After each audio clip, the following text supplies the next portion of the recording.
Are there any people or other companies or I don't know, artistic movements or whatever that you look up to, like any influences that have really influenced, I guess, your work? Of course. Yeah, a lot.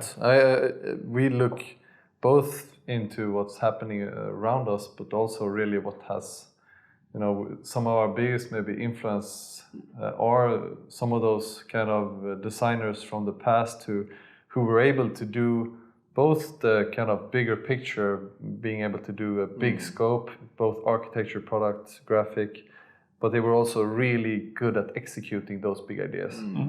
Like in Sweden, we had Sigurd Levrens and Gunnar Asplund, which were, they were pioneers in architecture and design, and they really, set the pace for all Scandinavian design. I think we're also like really interested in how did they of course, aesthetically, they're really pleasing, their designs and everything, but also like, how did they manage to go through with those kind of things? And like, absolutely, it's like we also look up to other agencies within maybe different fields, like, but how did they manage to grow their business and be in that sense?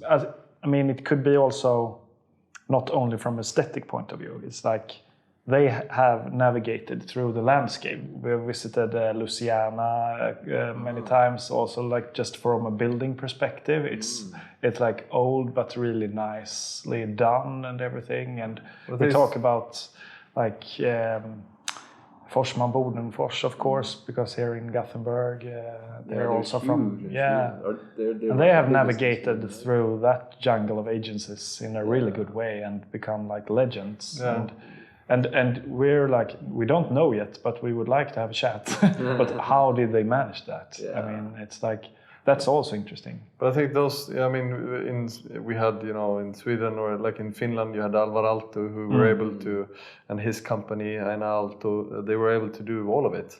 I think those are the most, the ones that I can look up to most. In US, you had Ray and Charles Eames, who were able to do, chairs, architecture, graphics, and they could really execute on it. Because there's a lot of companies who try, but they don't have all the crafts and learnings to do it, I think. Seeing design as one, basically. Because we believe it is one. They all interact.